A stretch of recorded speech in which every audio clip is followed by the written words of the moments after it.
નમસ્કાર, આપ જોઈ રહ્યા છો નેશન પ્લસ ન્યૂઝ. હું છું આપની સાથે હિરલ પંડ્યા.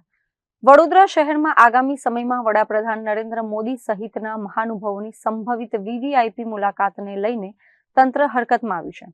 વડોદરા મ્યુનિસિપલ કમિશનરે આજે વિવિધ સરકારી વિભાગોના અધિકારીઓ સાથે મળીને શહેરના મુખ્ય માર્ગોની ફિલ્ડ વિઝિટ કરી હતી.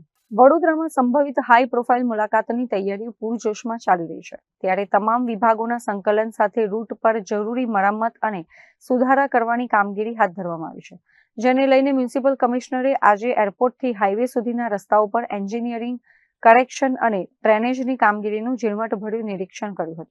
આ મુલાકાત દરમિયાન વડોદરા મ્યુનિસિપલ કોર્પોરેશન, વુડા, જિલ્લા પંચાયત અને નેશનલ હાઈવે ઓથોરિટીના અધિકારીઓ પણ સાથે રહ્યા હતા. આજે અમે ફિલ્ડ વિઝિટમાં આવ્યા છે. આપ જાણો છો કે એક વીવીઆઈપી વિઝિટ વડોદરા શહેરમાં અને જિલ્લા પંચાયત વુડા વિસ્તારમાં એક્સપેક્ટેડ છે અઠવાડિયાની અંદર. અને ભાગરૂપમાં જે પણ તૈયારીઓ પણ કરવાના છે, ખાસ કરીને જે એન્જિનિયરિંગ કરેક્શન્સ છે, હાઈવે ઓથોરિટી સાથે પણ આજે મિટિંગ કરી રહ્યા છે.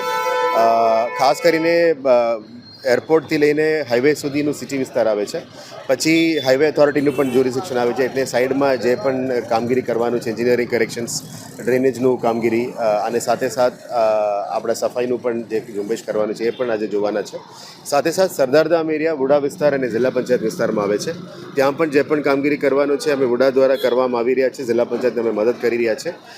એનું પણ વિઝિટ કરવાના છે અને ત્યાં સ્થાનિક સરદારધામના જે હોદ્દેદારો છે, વુડાના સીઓ છે, એમને જોડે પણ આજે એક મિટિંગ રાખ્યું છે.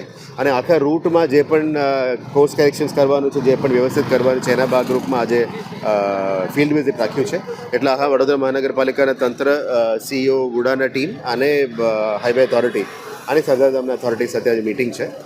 So we are going on a field visit. ફિલ્ડમાં આજે આવનારા 5 દિવસ અમે કામમાં લાગી જઈશું. એ સંભવિત કાર્યક્રમ છે, ફાઇનલ હજી સુધી થયું નથી. સંભવિત કાર્યક્રમ છે, પણ આ તો આના સાથે સાથે આપ જાણો છો કે અત્યારે વન ડે વન રોડ સફાઈ કેમ્પેન પણ ચાલુ છે.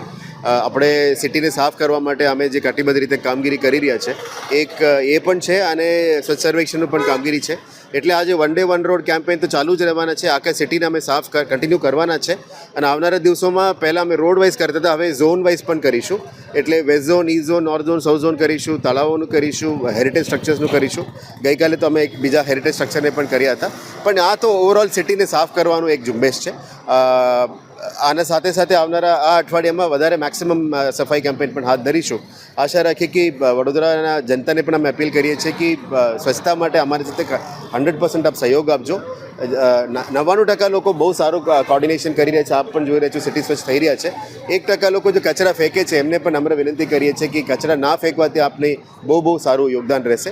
અને સિટીમાં આજે જે એન્જિનિયરિંગ અને રૂટ કરેક્શન્સ કરવાનું છે એ અમે આજથી શરૂ કરી દેવાના છે. શહેરમાં હાલમાં ચાલી રહેલા વન ડે વન રોડ સફાઈ અભિયાનને વધુ વેગ આપવામાં આવશે. કમિશનરે જણાવ્યું છે કે હવે પૂર્વ, પશ્ચિમ, ઉત્તર અને દક્ષિણ એમ ચારેય ઝોન વાઇઝ સફાઈની કામગીરી વધુ વ્યાપક બનાવવામાં આવશે. કમિશનરે વડોદરાના નાગરિકોને પણ અપીલ કરી છે કે શહેરને સ્વચ્છ રાખવામાં સહકાર આપે અને ગમે ત્યાં કચરો ન ફેંકીને શહેરની સુંદરતા જાળવવામાં મદદરૂપ બને. Bureau report, nation plus news, Vadodara. સમાચારોના સતત અપડેટ મેળવવા માટે અમારી નેશન પ્લસ ન્યૂઝની યુટ્યુબ ચેનલને સબસ્ક્રાઇબ કરો, બેલ આઇકન દબાવો અને જોડાયેલા રહો ફેસબુક, ઇન્સ્ટાગ્રામ અને ટ્વિટર પર.